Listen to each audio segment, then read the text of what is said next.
दोस्तों स्टार्ट हो चुका है आज का सेशन सेल्फ स्टडी क्लासेस का ऐप। अगर अभी तक आपने डाउनलोड नहीं किया है तो सभी साथी सेल्फ स्टडी क्लासेस का ऐप डाउनलोड कर लें। प्ले स्टोर में जाएं, सर्च करें सेल्फ स्टडी क्लासेस। ठीक है, ये वाला जो ऐप है सभी साथी डाउनलोड कर लें। और जिन भी साथियों ने अभी तक एडमिशन नहीं लिया 1500 वाले कोर्स में, इस कोर्स में आप एडमिशन ले सकते हैं। रेगुलर हिंदी साहित्य को पढ़ सकते हैं 1500 में 12 महीने के लिए। दोस्तों इतना बढ़िया सा कोर्स है, इतना सस्ता सा कोर्स है। सभी साथी 1500 में 12 महीने के लिए इस कोर्स में एडमिशन ले सकते हैं। टीजीटी पीजीटी वाले, मास्टर कैडर, एमपी टेट वाले, LT grade, DS, SB, KBS वाले सभी साथी, ठीक है, टीजीटी पीजीटी वाले साथी इस कोर्स में जरूर एडमिशन ले लें सभी साथी। ठीक है, और जिनको 3000 एमसीक्यू की बुक मंगवानी है वो सभी साथी 3000 एमसीक्यू की बुक भी मंगवा सकते हैं। MP TET, TGT PGT, GIC वाले, है ना। ये लगभग दोस्तों वस्तुनिष्ठ प्रश्न हैं, टॉपिक वाइज 3000 एमसीक्यू हैं सभी साथी। ये जो एमसीक्यू हैं दोस्तों टॉपिक वाइज हिंदी साहित्य प्लस व्याकरण के मात्र 599 मंगवा सकते हैं। हिंदी साहित्य के दोस्तों गद्य और पद्य साहित्य, गद्य और पद्य साहित्य दो नोट्स हैं जिनको आप मात्र 1600 में मंगवा सकते हैं। पद्य साहित्य दोस्तों, ठीक है, ये पद्य साहित्य आप देख सकते हैं, इसमें क्रमबद्ध टॉपिक हैं और महत्वपूर्ण जगह जगह पर ट्रिक भी आपको मिलेगी इसमें। ठीक है, और ये दोस्तों आपका गद्य साहित्य है, हिंदी का पूरा गद्य साहित्य। ठीक है, तो जिनको भी मंगवाना है, चाहे वो टेट वाले साथी हो, TGT PGT, GIC, LT grade वाले सभी साथी इसको मंगवा सकते हैं दोस्तों। ठीक है, चलिए, और अगर तीनों बुक आपको एक साथ मंगवाना है 3000 एमसीक्यू, गद्य साहित्य, पद्य साहित्य, तो ये आपको 2100 रुपए में पड़ेंगी तीनों। ठीक है, चलिए स्टार्ट करते हैं आज के सेशन को। आज का प्रश्न है कि रामानुजाचार्य ने किस दर्शन का प्रतिपादन किया है। रामानुजाचार्य ने किस दर्शन का प्रतिपादन किया है, सभी लोग बताएंगे। बहुत ही अच्छा क्वेश्चन है, बढ़िया सा क्वेश्चन है दोस्तों। अद्वैतवाद का, शुद्धाद्वैतवाद का, विशिष्टाद्वैतवाद का, या फिर द्वैतवाद का रामानुजाचार्य ने किस दर्शन का प्रतिपादन किया है, बताइए जल्दी से, लाइक कर दो। और रामानुजाचार्य ने किस दर्शन का प्रतिपादन किया है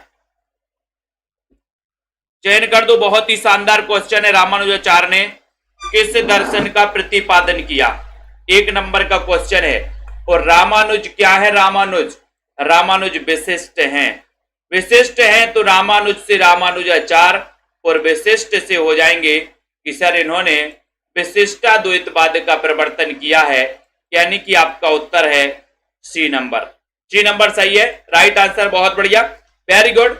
सूफी साधना के 4 पड़ावों में से कौन सा नहीं है, सूफी साधना के 4 पड़ावों में से कौन सा नहीं है, शरीयत, तरीकत, मलकत या फिर मारिफत। अपन ने ट्रिक भी बनाई थी, बहुत ही शानदार सी ट्रिक। सुनीत जी, मुस्कान जी, के एम सालनी, सभी लोग बताएंगे, लाइक कर दो जल्दी से।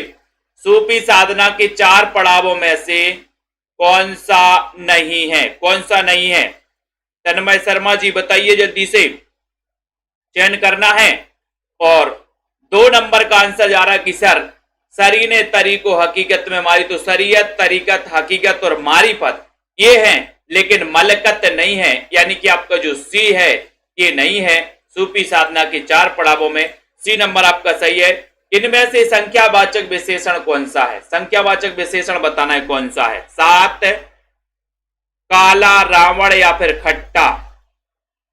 संख्यावाचक विशेषण मधु जी बताइए, दीक्षा जी, सोनी सिंह जी, संख्यावाचक विशेषण कौन सा है। 3 नंबर का बहुत ही शानदार क्वेश्चन पूछा गया है, सभी लोग बताएंगे। एक बार वीडियो को शेयर भी कर देना जल्दी से। राकेश जी, मनीषा जी, और संख्यावाचक विशेषण कौन सा है ये क्वेश्चन है, तब आपका उत्तर सही है कि सर 7 संख्यावाचक विशेषण है, बहुत बढ़िया। नाथ संप्रदाय के प्रवर्तक इनमें से कौन है, नाथ संप्रदाय के प्रवर्तक 4 नंबर का क्वेश्चन है, सभी को पता है दोस्तों। नाथ संप्रदाय के प्रवर्तक बताना है 4 नंबर के बहुत ही स्पेशल क्वेश्चन में। गोरखनाथ हैं, महानाथ हैं, चरपटनाथ हैं या फिर नेमिनाथ हैं। नाथ संप्रदाय के प्रवर्तक इनमें से कौन है, 4 नंबर का बहुत ही शानदार क्वेश्चन है। 4 नंबर में सभी का आंसर जा रहा है कि सर नाथ संप्रदाय के जो प्रवर्तक माने जाते हैं वो माने जाते हैं गोरखनाथ। कौन माने जाते हैं, गोरखनाथ, यानी कि आपका जो ए नंबर है गोरखनाथ बिल्कुल सही है। ठीक है, नाथ संप्रदाय के। ठीक है, इनमें से किसने सर्वाधिक ऐतिहासिक नाटक लिखे? 5 का उत्तर है सर्वाधिक ऐतिहासिक नाटक किसने लिखे हैं? मोहन राकेश ने, जयशंकर प्रसाद, लक्ष्मी नारायण लाल या फिर सुरेंद्र वर्मा ने? सर्वाधिक ऐतिहासिक नाटक किसने लिखे? सर्वाधिक ऐतिहासिक नाटक। वीडियो को लाइक कर दो दोस्तों, शेयर कर दो सभी लोग। पुष्पेंद्र जी बताइए, चयन करिए, सर्वाधिक ऐतिहासिक नाटक किसने लिखे हैं? 5 नंबर का बहुत ही अच्छा क्वेश्चन है, 5 नंबर का बताना है। और सभी का आंसर जा रहा है कि सर ऐतिहासिक नाटक लिखे हैं किसने? जयशंकर प्रसाद ने, प्रसाद जी ने लिखे हैं। बी नंबर आपका बिल्कुल सही है। इनका प्रथम ऐतिहासिक नाटक माना जाता है राजश्री, राजश्री माना जाता है 1915 का इनका प्रथम ऐतिहासिक नाटक है दोस्तों। किसका? किसका? प्रसाद जी का। ठीक है, तो आपका उत्तर बी नंबर बिल्कुल करेक्ट आंसर है। मेरी आत्मकहानी आत्मकथा के रचनाकार कौन है? मेरी आत्मकहानी हरिवंश राय बच्चन, सुभाष चंद्र बोस, महात्मा गांधी या फिर श्याम सुंदर दास? मेरी आत्मकहानी आत्मकथा के रचनाकार कौन है? मेरी आत्मकहानी 6 नंबर का बहुत ही शानदार क्वेश्चन है, 6 नंबर का उत्तर बताना है। और मेरी आत्मकहानी, मेरी आत्मकहानी, इस आत्मकथा के रचनाकार कौन है? साथ ही इसका रचना काल भी बता दो। ऐतिहासिक पूछा, ऐतिहासिक। प्रसाद का प्रथम नाटक है सज्जन, प्रथम नाटक है सज्जन, लेकिन प्रथम ऐतिहासिक नाटक है राजश्री, प्रथम ऐतिहासिक नाटक राजश्री। ठीक है, मेरी आत्मकहानी आत्मकथा की रचनाकार कौन है? 6 नंबर का क्वेश्चन है। तो अब मेरी आत्मकहानी बड़ी सुंदर है, तो श्याम सुंदर दास। ठीक है, अब इस मेरी आत्मकहानी का रचना काल क्या है ये भी सभी साथी बता देंगे। हिंदी में रिपोर्टाज विधा के जनक कौन है? रिपोर्टाज विधा के जनक बताना है कौन है? शिवदान सिंह चौहान, पदम सिंह शर्मा, बताइए, नंदुलारी वाजपेयी या फिर परमानंद श्रीवास्तव? 7 नंबर का क्वेश्चन, हिंदी में रिपोर्टाज विधा का जनक कौन माना जाता है? सत्याजी। और रिपोर्टाज किस भाषा का शब्द माना जाता है ये भी आपको बताना है। यहां से भी क्वेश्चन आते हैं, कई बार क्वेश्चन आ चुके हैं। अब आपको दोस्तों लाइक करना है, जिन भी साथियों को हिंदी साहित्य के नोट्स मंगवाना है, गद्य और पद्य साहित्य के, और 3000 MCQ वाले, है ना, तो सभी साथी मंगवा सकते हैं, संपर्क कर सकते हैं। हिंदी में रिपोर्टाज विधा के जनक कौन है? 7 का उत्तर है, तो आपको पता है शिवदान सिंह चौहान माने जाते हैं। ठीक है, इन्होंने रिपोर्टाज लिखा था कौन सा? लक्ष्मीपुरा। ठीक है, और आपको रिपोर्टाज बताना है किस भाषा का शब्द है? रिपोर्टाज किस भाषा का शब्द है बताइए जल्दी से। और बहुत सारे लोग बता रहे हैं कि सर रिपोर्टाज फ्रांसीसी भाषा का शब्द माना जाता है। ये क्वेश्चन भी कई बार पूछा गया रिपोर्टाज के बारे में। राहुल सांकृत्यायन ने हिंदी का पहला कवि किसे माना है? जल्दी से चयन करो, फटाक से शेयर कर दो। रिपोर्टाज, रिपोर्टाज माना जाता है फ्रांसीसी भाषा का शब्द। राहुल सांकृत्यायन ने हिंदी का पहला कवि किसे माना है? 8 नंबर का बहुत ही शानदार क्वेश्चन पूछा गया। 8 नंबर में सभी लोग बताएंगे 8 नंबर का उत्तर। राहुल सांकृत्यायन ने हिंदी का पहला कवि किसे माना है? लुईपा को, सबरपा, सरहपा या फिर चंद बरदाई को? 8 नंबर का उत्तर, बहुत ही शानदार क्वेश्चन। और सभी का आंसर जा रहा है राहुल सांकृत्यायन ने माना है सरहपा को, सरहपा यानी कि सी नंबर, बहुत बढ़िया आंसर है। नेक्स्ट, किस इतिहास लेखक ने अपने इतिहास ग्रंथ में लगभग 5000 कवियों का विवरण दिया है? लगभग 5000 कवियों का विवरण दिया है, किस लेखक ने दिया है? मिश्र बंधु ने, शिवसेन सेंगर, रामचंद्र शुक्ल या फिर सर जॉर्ज ग्रियर्सन? किस इतिहास लेखक ने अपने इतिहास ग्रंथ में लगभग 5000 कवियों का उल्लेख दिया है? 9 नंबर का क्वेश्चन है। 9 नंबर के क्वेश्चन में सभी लोग बताएंगे, बताइए जल्दी से। मनीषा जी, मधु जी, डीबी गेमर जी, जल्दी से चयन करो, बहुत अच्छी सी क्वेश्चन है।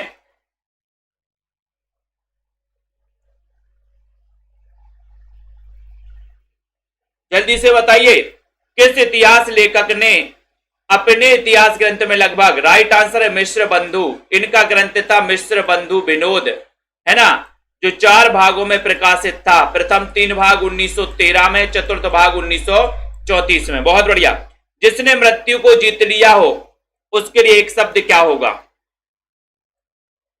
बताइए आलोक जी, जिसने मृत्यु को जीत लिया हो। आस्था जी, अमर, अमृत्य, मृत्युंजय या फिर अजर अमर। 10 नंबर का क्वेश्चन है। रोशनी नेगी जी, सभी लोग वीडियो को लाइक कर देना।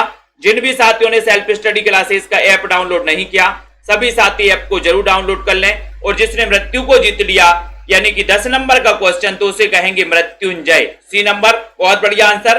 अगला है गौड़ीय संप्रदाय के प्रवर्तक कौन है। गौड़ीय संप्रदाय 11 नंबर में बताना है। गौड़ीय संप्रदाय के खुशबू जी, पूर्णिमा जी, सभी लोग बताइए गौड़ीय संप्रदाय के प्रवर्तक कौन है। बहुत ही शानदार क्वेश्चन पूछा, 11 नंबर का क्वेश्चन है।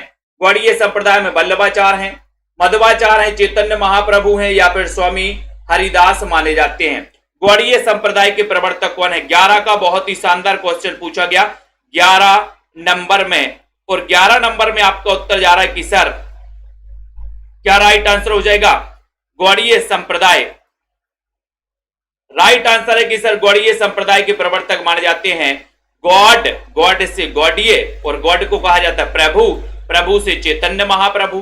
ठीक है, तो आपको पता है चैतन्य महाप्रभु की वियुक्ता पत्नी से संबंधित रचना कौन सी है, बताओ, ये भी बता दो।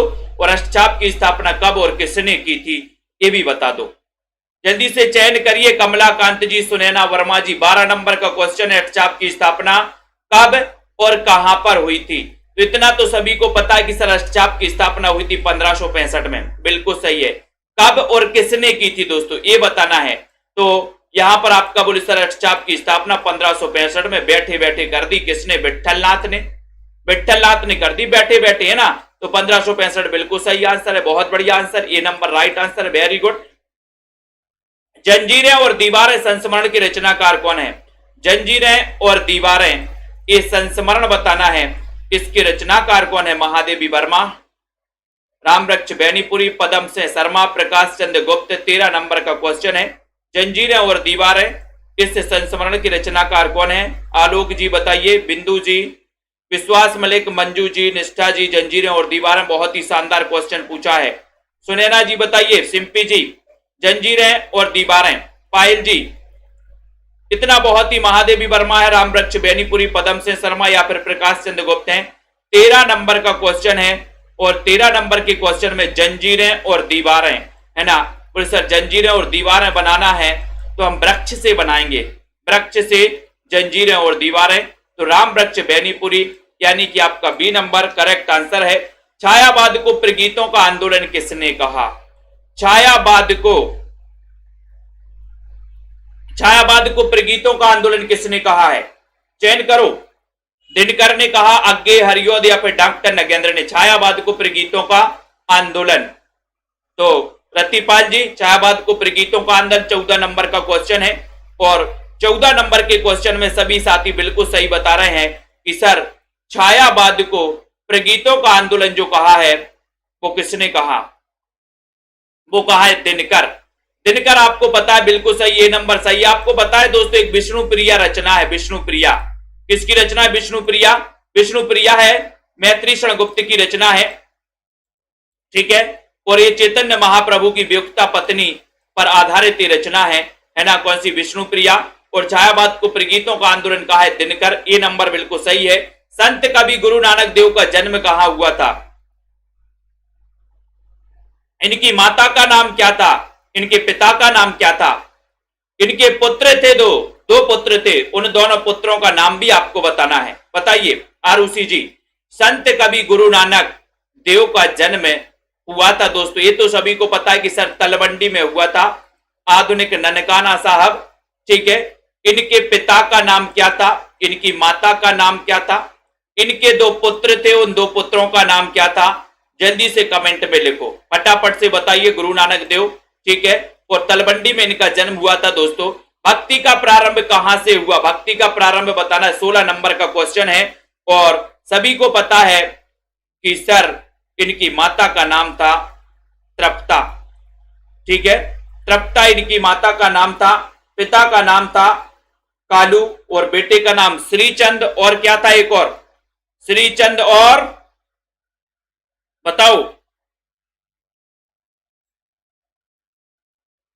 इनके पुत्र का नाम बताना है ना। इनके एक पुत्र का नाम था दोस्तों श्रीचंद, और श्रीचंद ने आपको पता है श्रीचंद ने क्या किया था?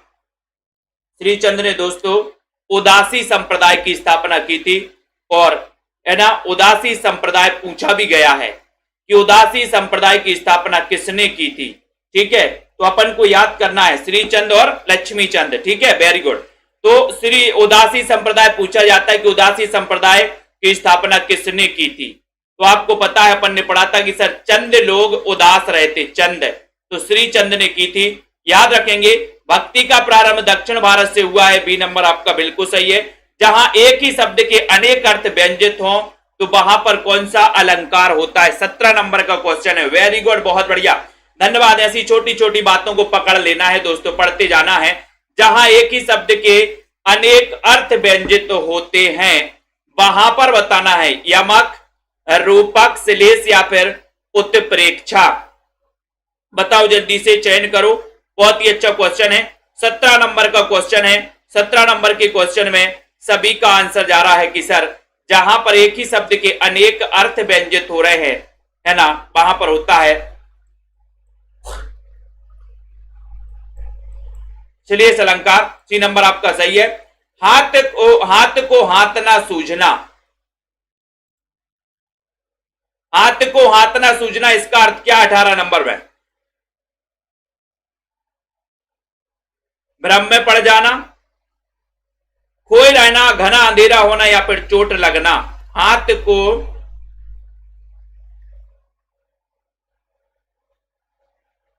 बहुत ही शानदार क्वेश्चन, हाथ को हाथ ना सूझना।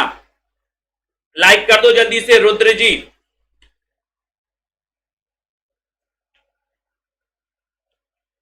और 18 नंबर के क्वेश्चन में सभी का आंसर जा रहा है कि सर हाथ को हाथ ना सूझना, इसका अर्थ है घना अंधेरा होना। यानी कि आपका उत्तर है सी नंबर, हाथ को हाथ ना सूझना, घना अंधेरा होना। इनमें से रीतिकाल का कौन सा कवि, इनमें से रीतिकाल का बताना है कौन सा कवि अपना प्रकृति चित्रण के लिए विख्यात है दोस्तों। 19 नंबर का क्वेश्चन है, रीतिकाल का कौन सा कवि प्रकृति चित्रण के लिए विख्यात है। बहुत ही अच्छा क्वेश्चन, वीडियो को लाइक कर दो जल्दी से। रीतिकाल का कौन सा कवि अपना प्रकृति चित्रण के लिए विख्यात है? घनानंद, मतिराम, सेनापति या फिर ग्वाल। 19 नंबर का क्वेश्चन है। 19 नंबर के क्वेश्चन में सभी लोग एक बार वीडियो जरूर लाइक करेंगे। रीतिकाल का कौन सा कवि अपना प्रकृति चित्रण के लिए विख्यात है? तो सेनापति। सेनापति की 2 रचनाएं आपको लिखना है दोस्तों। सेनापति की 2 रचनाएं कौन कौन सी हैं बताइए। छायावादी कवि कौन सा नहीं है? छायावादी कवि कौन सा नहीं है? अमित कुमार जी, अरियान सिंह जी। जिन भी साथियों को नोट्स मंगवाना है ना दोस्तों, वो मंगवा सकते हैं। हिंदी के गद्य और पद्य साहित्य वाले, हिंदी के 3000 MCQ वाले। ठीक है, तो यहां पर इनमें छायावादी कवि कौन नहीं है? 20 नंबर का क्वेश्चन है। 20 नंबर के क्वेश्चन में सभी लोग बहुत ही अच्छा आंसर बताएंगे। तो छायावादी कवि में निराला तो है, पंत भी है, प्रसाद भी है, लेकिन शिव मंगल से सुमन नहीं है। तो फिर ये क्या है? ये प्रगतिवादी कवि है। प्रगतिवादी कवि हैं शिव मंगल से सुमन। ठीक है, बहुत बढ़िया आंसर बताया आपने कि सर सेनापति की रचना एक तो कवित्र रत्नाकर है और एक कौन सी है? एक कौन सी है? कौन सा संत कवि नहीं है बताइए। कवित्र रत्नाकर तो सब लोगों ने बता दी, एक और कौन सी रचना है? सेनापति की। संत कवि नहीं है, इनमें से बताना संत कवि कौन सा नहीं है, बताओ जल्दी से। बहुत ही शानदार क्वेश्चन है, संत कवि कौन सा नहीं है? अनीता यादव जी, हाँ वेरी गुड। काव्य कल्पद्रुम, काव्य कल्पद्रुम और कवित्र रत्नाकर सेनापति की रचनाएं हैं। बहुत बढ़िया। संत कवि कौन सा नहीं है दोस्तों? कबीरदास, तुलसीदास, सुंदरदास, मलुकदास। 21 नंबर का शानदार क्वेश्चन पूछा गया। 21 नंबर में आपका उत्तर है कि सर संत कवि नहीं है तुलसीदास। बी नंबर, ये संत कवि नहीं है। राघव चेतन इनमें से किस सूफी काव्य का पात्र है? राघव चेतन, मधुमालती, मृगावती, पद्मावती या फिर चंदायन। राघव चेतन किस सूफी काव्य का पात्र है? पात्र है। 22 नंबर का क्वेश्चन है, बहुत ही शानदार क्वेश्चन दोस्तों।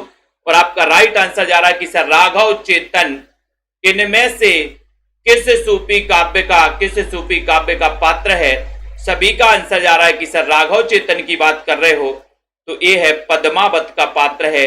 पद्मावत का रचना काल बताना है दोस्तों। पद्मावत कितने भागों में है? 2 भागों में है, 57 खंड है ना। इसका रचना काल बता दो जरा, ठीक है। उसके बाद राम भक्ति शाखा में रसिकोपासना का समावेश किसने किया? रसिकोपासना, राम भक्ति शाखा में रसिकोपासना का समावेश किसने किया? केशवदास ने, अग्रदास, लालदास या फिर नाभादास ने। 23 नंबर का क्वेश्चन है। 23 नंबर के क्वेश्चन में सभी लोगों का आंसर फटाक से आना चाहिए। और रसिकोपासना, राम भक्ति शाखा में रसिकोपासना का समावेश करने वाला जो कवि है ना, वो किसने किया है? बहुत अच्छा क्वेश्चन है कि सर पद्मावत का रचना काल है 1540। वेरी गुड, सभी का आंसर है कि सर रसिकोपासना का समावेश किया है अग्रदास ने। और अग्रदास की एक रचना है कौन सी? राम ध्यान मंजरी। और ये पीजीटी में क्वेश्चन पूछा गया था, राम ध्यान मंजरी, ठीक है, या इसे ध्यान मंजरी भी कहा जाता है। वेरी गुड, ठीक है। केशव को किस वर्ग में रखना समीचीन है दोस्तों? रीतिबद्ध, रीति मुक्त, रीति सिद्ध, स्वच्छंदतावादी। 24 नंबर का क्वेश्चन है, केशव को किस वर्ग में रखना समीचीन है? बहुत ही शानदार क्वेश्चन पूछा गया। रीतिबद्ध कवि, रीति मुक्त कवि, रीति सिद्ध कवि, स्वच्छंदतावादी कवि, केशव को किस वर्ग में रखना समीचीन है? 24 नंबर का बहुत ही शानदार क्वेश्चन पूछा गया। और आपका उत्तर है कि सर केशवदास, जो कि रीति काल के प्रवर्तक डॉक्टर नगेंद्र ने माना है, ये रीतिबद्ध कवि हैं। बहुत ही शानदार क्वेश्चन है। हिंदी की दोस्तों प्रथम आत्मकथा का नाम बताना है। बताइए कौन सी है? रचना काल भी बताइए, है ना, किस भाषा में है ये भी आपको बताना है। न्यू अकेडमी, नीलम जी, अशोक जी, उमा जी, है ना, कुमकुम जी, कंचन जी, सभी लोग बताइए। 25 नंबर का क्वेश्चन है, हिंदी की प्रथम आत्मकथा कौन सी है? ये चयन करना किस भाषा में है ये भी बताना, रचना काल भी बताना है। दीपक पवार जी बिल्कुल बताओ। हिंदी 25 नंबर का क्वेश्चन है। और 25 नंबर का क्वेश्चन है कि सर इतना तो आपको पता है कि सर ये बनारसी दास जैन द्वारा लिखे थे अर्ध कथानक, है ना, लेकिन ये भी आपको बताना है कि अर्ध कथानक का रचना काल क्या है, किस भाषा में लिखी गई है ना, ये भी आपको बताना है ना। ब्रज भाषा पद्य में लिखी गई है दोस्तों, ठीक है। इसका रचना काल क्या है? रचना काल इसका क्या है? 1641 है, 1641, ठीक है। बहुत बढ़िया आंसर। अगला क्वेश्चन है, आबारा मसीहा जीवनी में किसके जीवन का उल्लेख है? 26 नंबर का क्वेश्चन है, आबारा मसीहा जीवनी में किसके जीवन का उल्लेख है? शरत चंद्र के, राहुल सांकृत्यायन, विष्णु प्रभाकर, इनमें से कोई नहीं। लाइक जल्दी कर दो और शेयर कर दो अपने साथियों तक। आबारा मसीहा जीवनी में किसके जीवन का उल्लेख है? किसके जीवन का उल्लेख है? 26 नंबर का क्वेश्चन है। और 26 नंबर के क्वेश्चन में सभी का आंसर जा रहा है कि सर आबारा मसीहा जो कि विष्णु प्रभाकर द्वारा लिखित है, इसमें किसके जीवन का उल्लेख है? तो वो है शरत चंद्र के जीवन का उल्लेख, यानी कि आपका राइट आंसर ये नंबर। और ये किसके द्वारा लिखी गई? विष्णु प्रभाकर जी द्वारा लिखी गई। भारतेंदु युग का एक अन्य नाम क्या है? प्रगति प्रयोग काल, जागरण सुधार काल, पुनर्जागरण काल, या फिर नव सामंत काल। भारतेंदु युग का एक अन्य नाम क्या है? भारतेंदु युग का एक अन्य नाम क्या है? 27 नंबर का क्वेश्चन है।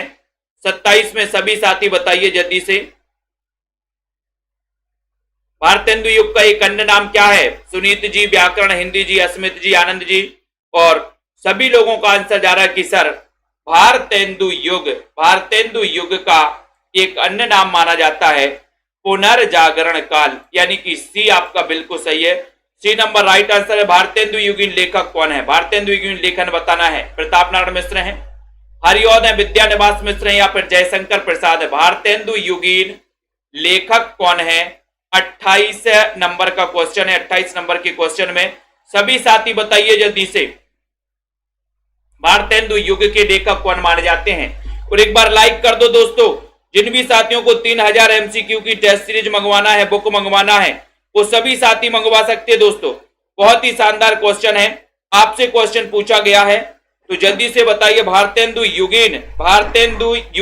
युगीन बताइए लेखक कौन है? राइट आंसर है प्रताप नारायण मिश्र भी हैं, है ना। और कौन है, ये नंबर आपका सही है, बहुत बढ़िया आंसर। ठीक है, नेक्स्ट है तार सप्तक का प्रकाशन किस सन में हुआ था। तार सप्तक का प्रकाशन किस सन में हुआ, 1930, 1940, 35 या फिर 1943 में। तार सप्तक का प्रकाशन बताना है, जिसकी अपन ने ट्रिक बनाई थी नेमी मुक्त भारत की प्रभागिरी राम की आज्ञा से, है ना। और आपको पता है तार सप्तक की दोस्तों भूमिका में अज्ञे जी ने तार सप्तक के कवियों को राहों का अन्वेषी कहा था, ये भी आपको पता है। 29 नंबर का क्वेश्चन है, सभी का आंसर है 1943 में, है ना। और दूसरा हुआ था 1951 में, तीसरा हुआ था 1959 में, और चौथा हुआ था दोस्तों 1979 में। ठीक है, और दोस्तों आपको वास्तविक स्थापना जो तार सप्तक की मानी जाती है, प्रयोगवादी की जो वास्तविक स्थापना हुई वो 1951 से हुई, और 1947 में एक पत्रिका प्रकाशित हुई थी जिसका नाम था प्रतीक पत्रिका, जो कि दोस्तों अज्ञे द्वारा प्रकाशित की गई। और इसी प्रतीक पत्रिका के द्वारा वास्तविक रूप से प्रयोगवाद की स्थापना मानी जाती है। इसको अपन को याद कर लेना। जिसके मस्तक पर चंद्रमा हो उसके लिए क्या कहा जाएगा। 30 नंबर का क्वेश्चन है, जिसके मस्तक पर चंद्रमा हो, तो चयन करिए। जिसके मस्तक पर चंद्रमा हो उसे क्या कहेंगे, ये अपन पहले भी पढ़ चुके हैं, है ना। राइट आंसर क्या हो जाएगा, जिसके मस्तक पर चंद्रमा हो उसके लिए। बहुत ही शानदार क्वेश्चन है।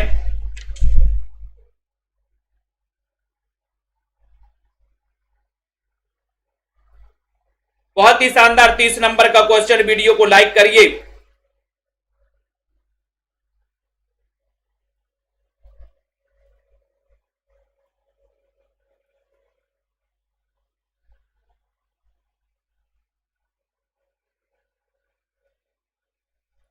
सभी लोगों का आंसर दोस्तों, इसको सुधार लेना थोड़ा सा।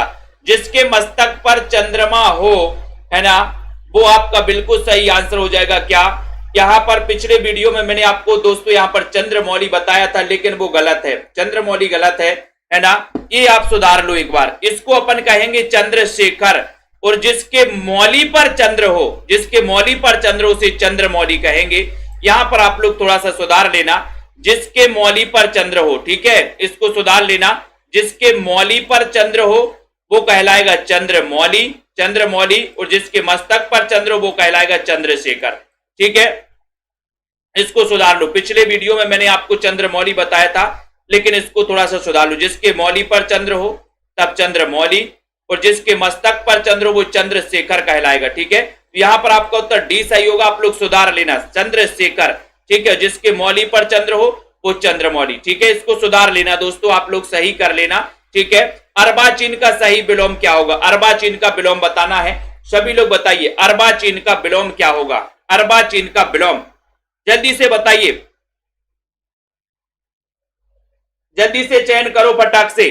अर्बाचीन का सही विलोम क्या होगा। अर्बाचीन का सही विलोम बताना है। अंजू जी आप क्यों कंफ्यूज हो रही हो, कंफ्यूज नहीं हो, वही तो मैं बता रहा हूं। अर्बाचीन का सही विलोम क्या है, नूतन है, नव्य है, प्राचीन है या फिर नवीन है। अर्बाचीन का विलोम 31 नंबर का क्वेश्चन, 31 नंबर में, और 31 नंबर के क्वेश्चन में आपका उत्तर चला गया कि सर अर्बाचीन का हो जाएगा प्राचीन। सी नंबर आपका बिल्कुल सही है। सी नंबर, संज्ञा के कितने भेद होते हैं, 2, 4, 5 या फिर 8। संज्ञा के भेद कितने होते हैं, 32 नंबर का क्वेश्चन है। चयन करिए जल्दी से, बहुत ही शानदार क्वेश्चन है। और संज्ञा के भेद कितने होते हैं, संज्ञा के भेद 32 नंबर का क्वेश्चन है। सभी लोगों का आंसर जा रहा है कि सर संज्ञा के भेद की अगर बात करोगे तो 32 में राइट आंसर चला गया। 5 कौन कौन से भेद होते हैं ये भी आपको बताना है। जल्दी से बताइए, वीडियो को लाइक कर दिए, जल्दी से बताइए फटाक से। और राइट आंसर 5 नंबर, अग्नि का पर्यायवाची नहीं है तो कौन सा नहीं है। अग्नि का पर्यायवाची बताना है, पावक, अनिल, धूमकेतु या फिर अनल है। अग्नि का पर्यायवाची बताइए युधिष्ठिर जी, कमलाकांत जी, अग्नि का पर्यायवाची। और लगभग सभी को पता है कि सर नहीं है, नहीं है बताना है। अग्नि का पर्यायवाची कौन सा नहीं है, चयन करिए। शानदार क्वेश्चन है। और आपको पता है पावक तो है ना, पावक है, धूमकेतु भी है और अनल भी है, लेकिन अनिल अनिल नहीं है। अनिल तो वायु का पर्यायवाची है, हवा का पर्यायवाची है। भी आपका बिल्कुल सही है। ठीक है, भाषा की समाज शक्ति और कल्पना की समाहार शक्ति का सर्वाधिक उपयोग किस दोस्तों कवि ने किया है? बहुत शानदार क्वेश्चन है। भाषा की समाज शक्ति और कल्पना की समाहार शक्ति का प्रयोग किस कवि ने किया है? बिहारी ने, चिंतामणि भूषण या फिर घनानंद ने? चयन करिए और एक बार शेयर कर दीजिए। मुकेश जी, रिंकी वर्मा जी, भाषा की समाज शक्ति 34 नंबर का क्वेश्चन है। 34 नंबर के क्वेश्चन में सभी का आंसर जा रहा है कि सर भाषा की समाज शक्ति, कल्पना की समाहार शक्ति, इसका प्रयोग सबसे जो ज्यादा जो किया है वो किया है किसने? बिहारी जी ने।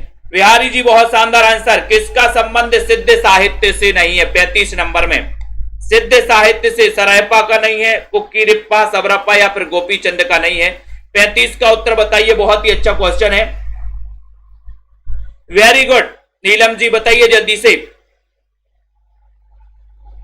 किसका संबंध सिद्ध साहित्य से नहीं है? जिन भी साथियों को हिंदी साहित्य की दोस्तों विस्तृत वाली बुक मंगवाना है, गद्य पद्य साहित्य की बुक मंगवाना है, केबीएस, टीजीटी, पीजीटी आदि एग्जामों, हिंदी के एग्जामों के लिए, तो बढ़िया शानदार बुक बनाई गई है। ठीक है, बहुत बढ़िया। यहां पर बताना है कि किसका संबंध सिद्ध से नहीं है, तो आपको पता है कि सर 35 नंबर का शानदार क्वेश्चन है, गोपीचंद का नहीं है। सबरप्पा, कुक्कीरिप्पा, सरायपा, ये तो बिल्कुल सही है।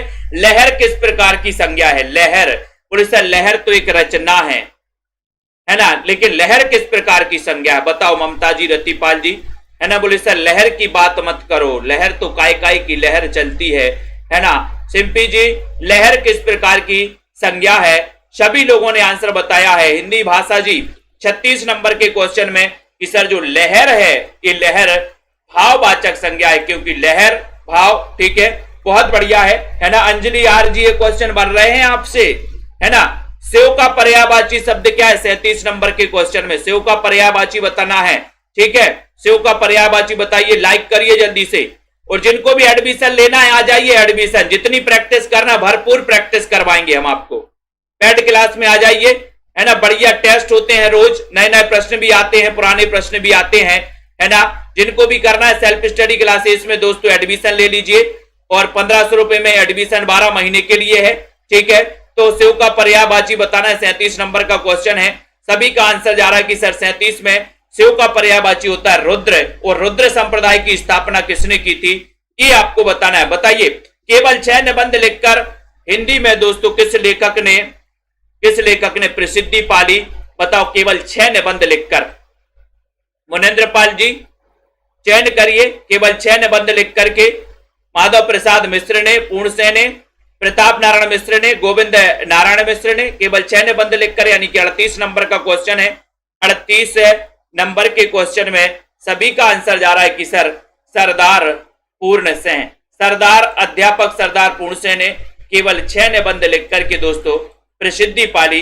ये क्वेश्चन तो कई बार आ चुका है ना। रीति काल को अलंकृत काल किस इतिहासकार ने कहा था? क्वेश्चन इतना सरल है, कई बार आया है दोस्तों। ये सरल भी है और आया भी है कई बार। ठीक है, रीति काल को अलंकृत काल किसने कहा? वीडियो को लाइक कर दो। विश्वास मलिक जी, व्याकरण जी, कमलाकांत जी, मिश्र बंधु, विश्वनाथ प्रसाद मिश्र, रामचंद्र शुक्ल, राम कुमार वर्मा। रीति काल को अलंकृत काल किसने कहा है? 39 नंबर का क्वेश्चन है, 39 नंबर। और आपका उत्तर है कि सर रुद्र संप्रदाय की स्थापना की थी विष्णु स्वामी ने, और अलंकृत काल कहा था किसने? मिश्र बंधु ने। बहुत शानदार। हिंदी आलोचना में शुक्ल जी की चिंतनात्मक मान्यताओं को सबसे प्रबल समर्थक किसने दिया है? किसने दिया? हिंदी आलोचना में शुक्ल जी की चिंतनात्मक मान्यताओं को प्रबल समर्थन किसने दिया? आ जाइए भैया, बताइए। उमा जी, 40 का बहुत ही शानदार आंसर क्वेश्चन बताना है, और सभी लोगों का आंसर देखते हैं क्या जा रहे हैं। अब कितने लोग सही बता पा रहे हैं? और सभी लोग बता रहे हैं कि सर हिंदी आलोचना में शुक्ल जी की चिंतनात्मक आलोचनाओं का प्रबल समर्थन किया है विश्वनाथ प्रसाद मिश्र ने। वी नंबर विश्वनाथ प्रसाद। आस्था जी, बिल्कुल सही बताया आपने। आधुनिक एकांकी के जनक कौन माने जाते हैं? आधुनिक एकांकी, 41 नंबर का क्वेश्चन है। आधुनिक एकांकी बताना है। आनंद जी बताइए, मुनेन्द्र पाल जी, आधुनिक एकांकी के जनक कौन है? उदय शंकर भट्ट हैं, राम कुमार वर्मा, जगदीश चंद्र माथुर, कौन माने जाते? वीडियो को लाइक कर देना।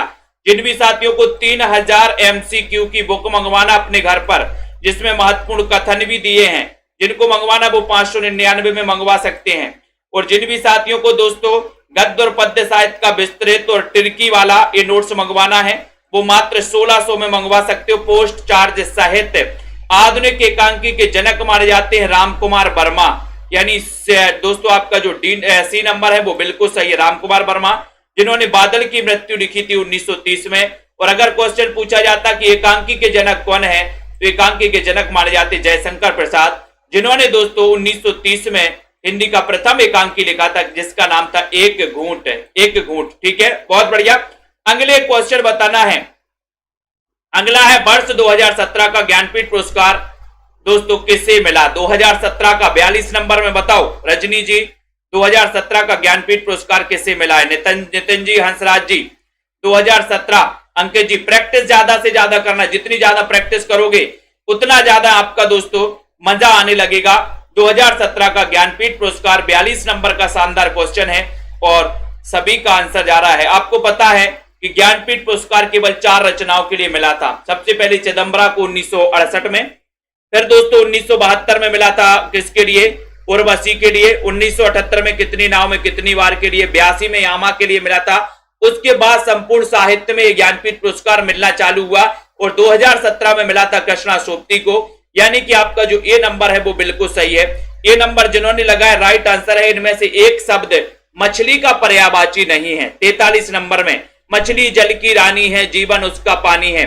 43 का उत्तर बताना है। मछली का पर्यायवाची मत्स्य, मीन, सफरी या फिर जलोदरी, बताइए। चयन करिए अंकित, सीपी जी, मधु जी, रमा जी, विनीता जी।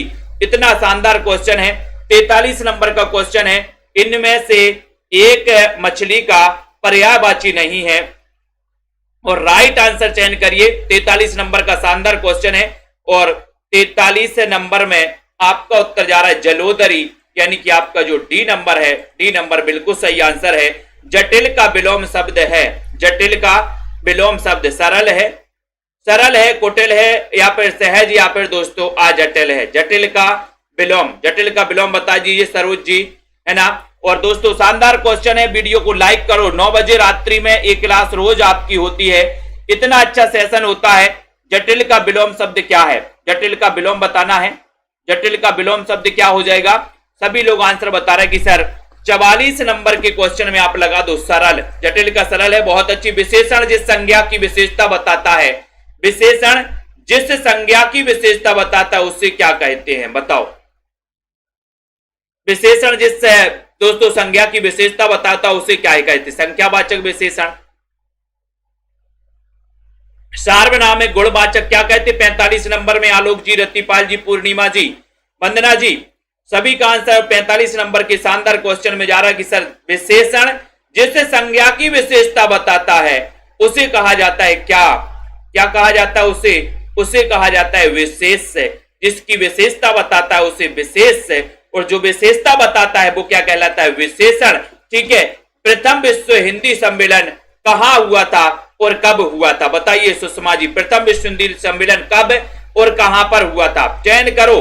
टीजीटी पीजीटी वाले जो भी हमारे साथी जिनको भी एडमिशन लेना है 46 में, प्रथम विश्व हिंदी सम्मेलन कब और कहां पर हुआ था? 46 नंबर का शानदार आंसर क्वेश्चन बताना है और आपका राइट आंसर है कि सर ये हुआ था नागपुर में, लेकिन कब हुआ था ये आपको बताना है। प्रथम विश्व हिंदी सम्मेलन कब हुआ था ये चयन करना है ना। और सभी लोग बताएं। और यहां पर आधुनिक भाषा विज्ञान का जनक कौन है? आधुनिक भाषा विज्ञान का जनक ब्लूमफील्ड है ना, जेस पर्सन है, सोस्यूर है या फिर गिरीसन। आधुनिक भाषा विज्ञान, और सभी लोग बता रहे कि सर 1900 कब हुआ था? बहुत बढ़िया, वेरी गुड, 75 में। बहुत बढ़िया, ठीक है। आधुनिक भाषा विज्ञान का जनक कौन है? आधुनिक भाषा विज्ञान का जनक बताना है। लवली जी, ब्लूमफील्ड जी, आधुनिक भाषा विज्ञान का जनक।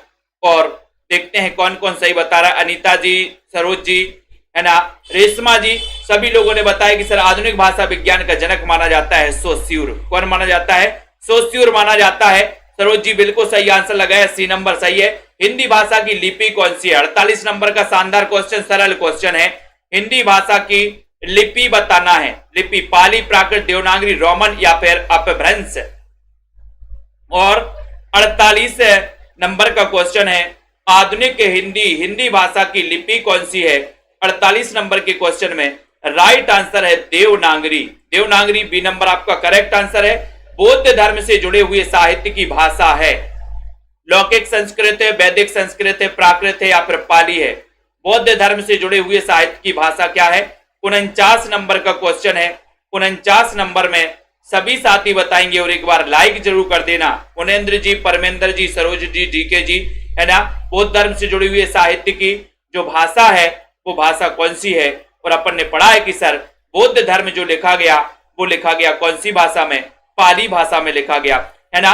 तो पाली सभी लोगों को पता है, पाली आपका बिल्कुल सही है, ठीक है। हिंदी का पाणिनि किसे कहा जाता है? अंतिम क्वेश्चन है, शानदार क्वेश्चन है, हिंदी का पाणिनि किसे कहा जाता है? जब तक सभी साथी लाइक जरूर करेंगे दोस्तों, अपने मित्रों को शेयर जरूर करेंगे। हिंदी का पाणिनि कामता प्रसाद गुरु, रामचंद्र शुक्ल, भोलानाथ तिवारी, किशोरी दास वाजपेयी। 50 नंबर का बहुत ही अच्छा क्वेश्चन है और चयन करिए। हिंदी का पाणिनि तो लगभग सभी को पता है, कामता प्रसाद को माना जाता है ना। बहुत बढ़िया, ठीक है। तो आपका उत्तर है कि सर हिंदी का पाणिनि कहा जाता है किशोरी दास वाजपेयी को। डी नंबर आपका सही है। कहीं तो गड़बड़ कर देते, कुछ लोग तो गड़बड़ कर देते हैं, है ना। तो आपको पता है हिंदी का पाणिनि बिल्कुल सही है, ठीक है। हिंदी का पाणिनि किशोरी दास वाजपेयी। और हिंदी व्याकरण का पाणिनि कहा जाता है कामता प्रसाद गुरु। हिंदी व्याकरण का पाणिनि कामता प्रसाद गुरु, हिंदी का पाणिनि किशोरी दास वाजपेयी। इनको याद कर लेना। वीडियो को लाइक शेयर कर देना अपने सभी साथियों को दोस्तों, ठीक है ना। उनरी जी, रंजना जी, जिनको भी दोस्तों ये नोट्स मंगवाना हिंदी साहित्य के, ये नोट्स आप मंगवा सकते हो। ये दोस्तों गद्य साहित्य का नोट्स है ना। ये पद्य साहित्य के नोट्स हैं, ये आप अपने घर पर मंगवा सकते हो। जिनको भी मंगवाना संपर्क करें। ये 3000 MCQ की बुक है दोस्तों, है ना, जिसमें 3000 टॉपिक वाइज MCQ हैं और प्लस कथन भी इसमें दिए हैं, ठीक है। तो बहुत बढ़िया, सभी साथियों को धन्यवाद। पढ़ते रहिए, अध्ययन करना है दोस्तों, रेगुलर अध्ययन करना है, ठीक है। और निरंतर अध्ययन के लिए दोस्तों एक टाइम टेबल फिक्स होना चाहिए आपका। एक टाइम टेबल बनाइए, उसके अनुसार दोस्तों अन्य विषयों को भी आपको कवर करते हुए चलना है। राजेश्वरी, कुमकुम जी, मायाराम जी, अरुण जी, जया जी, स्टेटस, मुकनत जी, प्रियंका जी, कविता जी, ठीक है, निष्ठा जी, सरोज, अर्चना जी, शिल्पी जी, रिद्धिका विश्वास, मली, साहित्य जी, ठीक है, आशु जी, सत्या मलिक जी, अनंत जी, राखी जी, अर्जुन जी, मनीषा जी, ठीक है, रेखा, सरोज जी, नीलम, रतिपाल जी, अंकित जी, अनीता जी, एसपी चतुर्वेदी जी, दीक्षा जी, जीवन, कमलाकांत जी, अनु बालिया जी, प्रतिभा जी, ठीक है, राजीव जी, राखी जी, बहुत बढ़िया, है ना। और धन्यवाद सभी साथियों को, ठीक है। सुषमा जी, अंकुर जी, आलोक जी, आशु देवी जी, ठीक है, कार्तिक सिंह जी, उर्मिला वर्मा जी, बहुत बढ़िया, अंकित, सीपी जी, शोभा पांडे जी, धन्यवाद सभी साथियों को दोस्तों। इस सेशन से रोज आपको जुड़ना है, अध्ययन करना है। सेल्फ स्टडी क्लासेस का ऐप डाउनलोड कर लेना प्ले स्टोर से, सेल्फ स्टडी क्लासेस, ठीक है। सभी को धन्यवाद।